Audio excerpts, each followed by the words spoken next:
Welcome to the Deep Dive. Today we're jumping straight into something really crucial for any organization's security: vulnerability testing. That's right. If you're looking to get a quick handle on what it is, why it's important, maybe without getting totally bogged down in technical jargon, well, you're in the right place. Absolutely. We've been digging into understanding vulnerability testing and assessment, and our mission here is really to pull out the essentials for you. Yep, give you that clear, concise understanding so you feel, well-informed about this key cybersecurity area. Exactly. No overwhelm, just clarity. Okay, so let's dive in. What is vulnerability testing? Like, in simple terms. Okay, so simply put, vulnerability testing, or you'll often hear it called vulnerability assessment, it's really the process of finding and evaluating security weaknesses where in your software systems. Right. The main idea is to cut down the risk of attacks, basically stop people getting in who shouldn't be. It's a big part of VAPT, that's vulnerability assessment and penetration testing. VAPT, got it. Yeah. And what are we actually looking for? What counts as a vulnerability?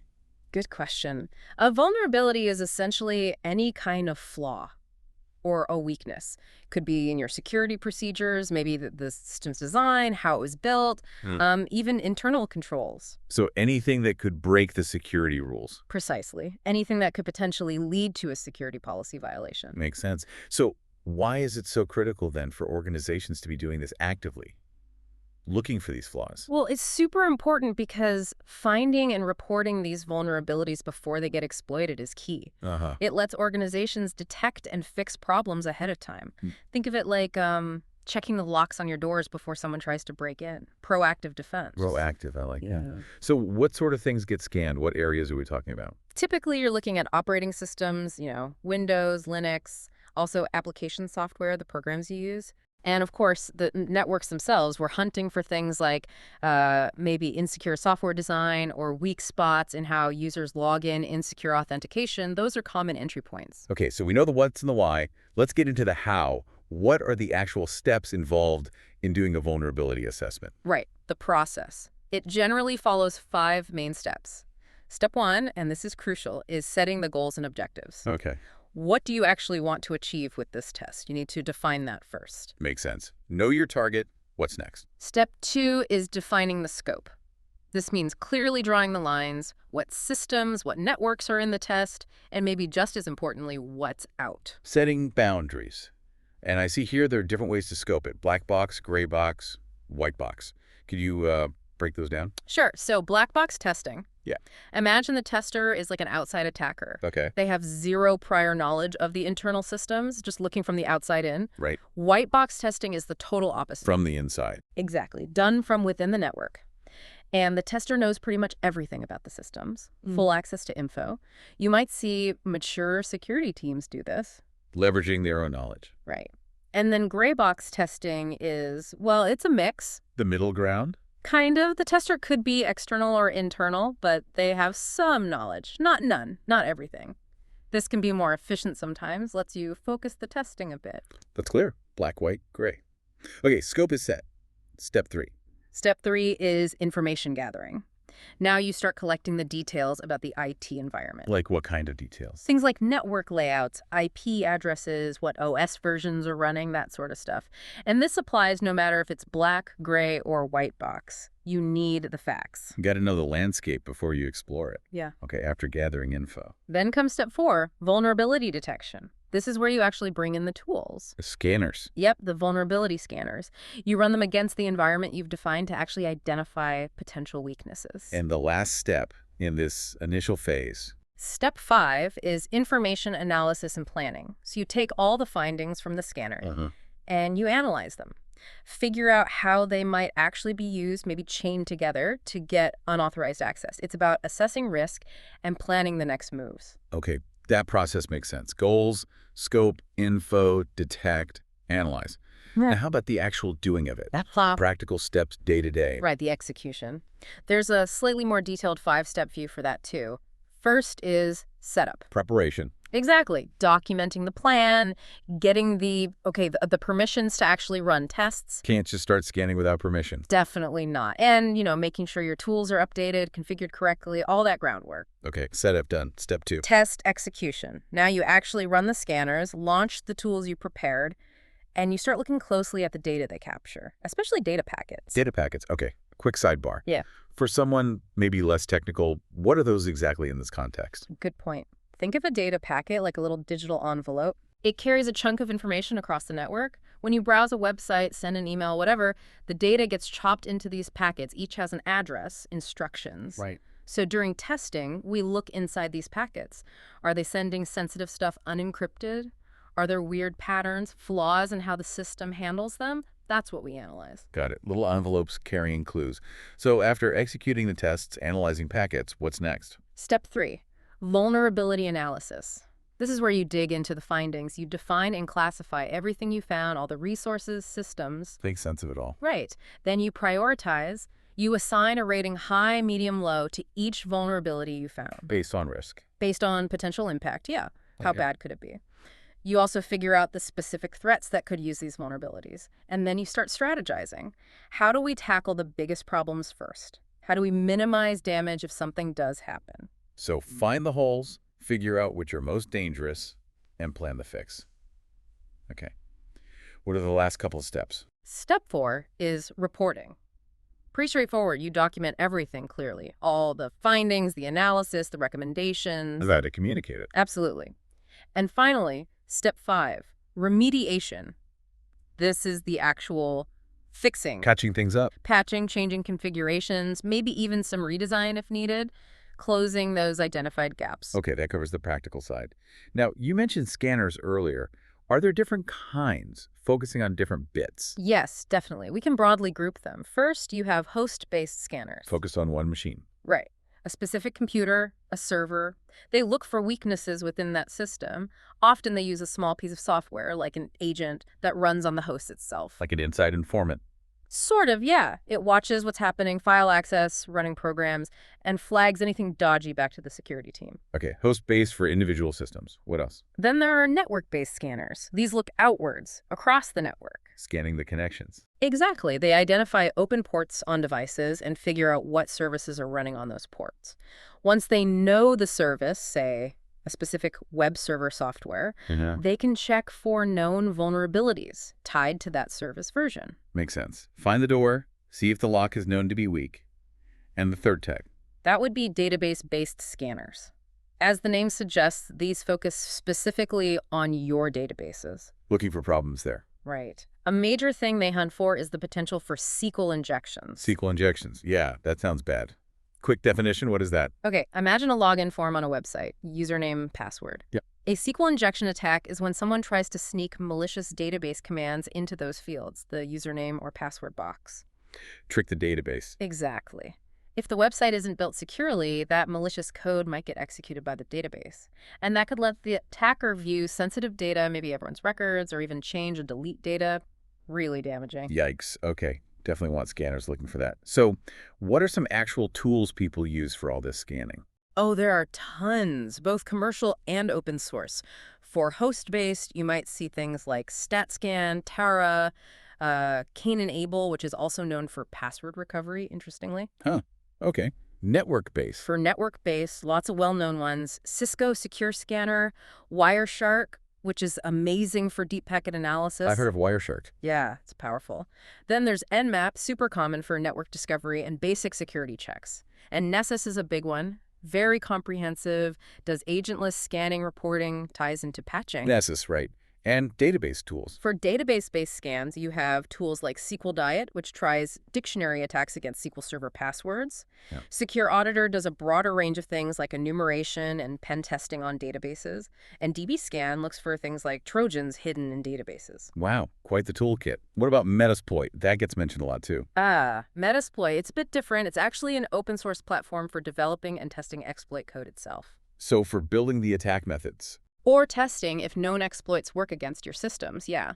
Security pros often use Nmap first to map things out, then maybe Nessus to find vulnerabilities, and then Metasploit to see if those vulnerabilities are actually exploitable. Gotcha.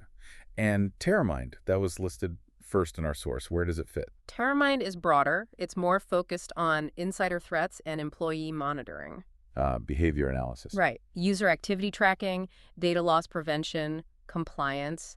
It can help spot risks, but it's not a traditional vulnerability scanner like Nessus or Nmap that probes for technical flaws. Different focus. Okay, good to know the distinctions. Yeah. So doing these vulnerability assessments, what are the pros and cons, the upsides, the downsides? Good question.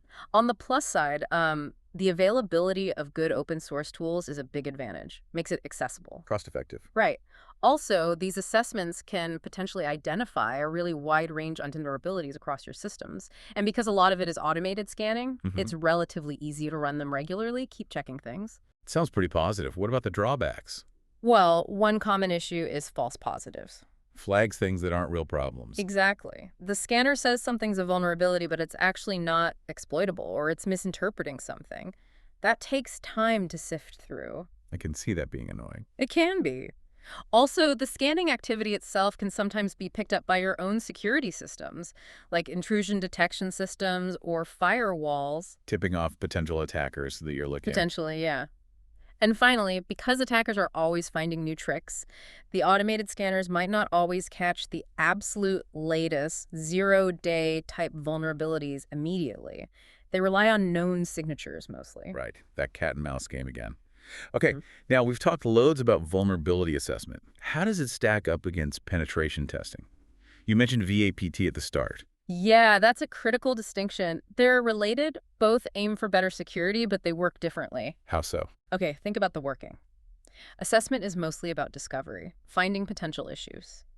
Pen testing goes further. It tries to exploit those issues. Prove there are real holes. Exactly. The mechanism reflects that. Assessment relies heavily on automated scanning and analysis.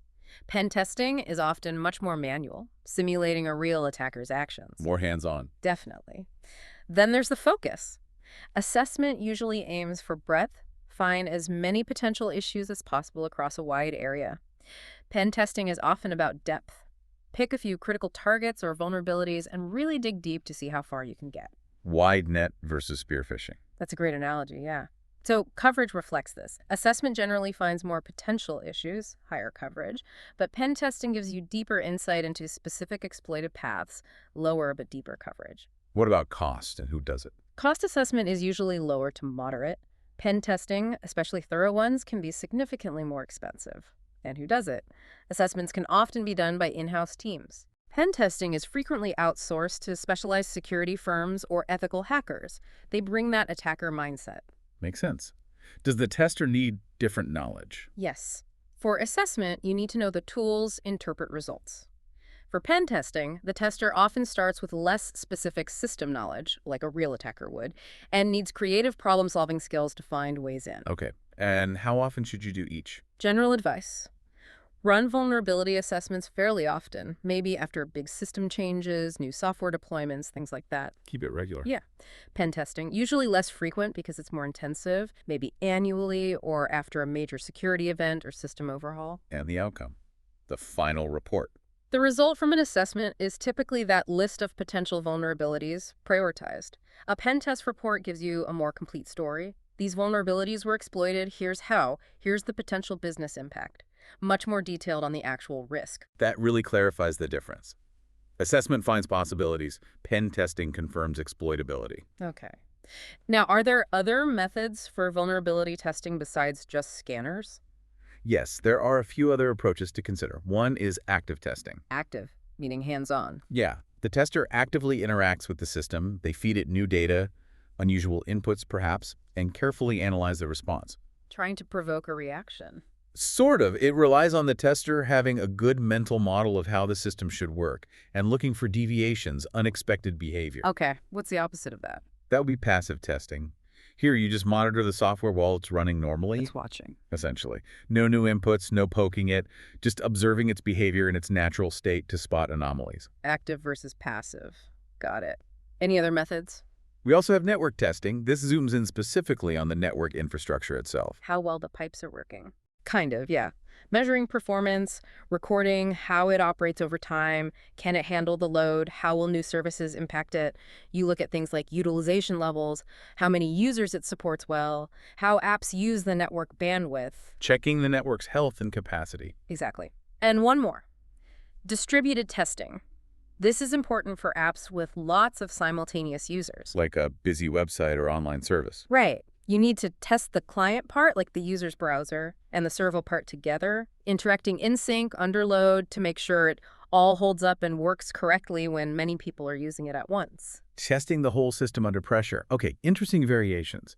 Now, our source material had a concluding thought. What was the main takeaway there? The key point from the source was really that effective vulnerability testing isn't just assessment or pen testing, it's ideally both. Using them together. Right. They have different strengths, different purposes. The source stressed that combining vulnerability assessment and penetration testing gives you the most comprehensive, the most useful report on your actual security posture. A combined approach for the full picture. Okay, let's try and summarize then. We've covered a lot of ground on vulnerability testing. What are the really key messages for you, our listener? I'd say the big takeaways are, 1, vulnerability testing is absolutely crucial for proactive security. Don't wait to be attacked. Be proactive. 2, it's a structured process goals, scope, detection, analysis, remediation. 3, there's a whole range of tools and methods available. And 4, really understand that difference between assessment, finding weaknesses, and pen testing, exploiting them. And ideally use both. For the best results, yeah, a combined strategy is often recommended. Okay. So as we wrap up, here's something to think about. We know cyber threats are constantly changing, always evolving, right? So the final thought for you is this. Beyond just running those regular scans we talked about, how can organizations make sure their vulnerability testing strategies actually keep up? How do they stay effective and adapt to brand new risks as they emerge? Maybe think beyond just the tools. What about the human element, the need for continuous monitoring, or maybe proactively gathering threat intelligence? It's really about building that adaptive, ongoing security mindset. CTSS Academy.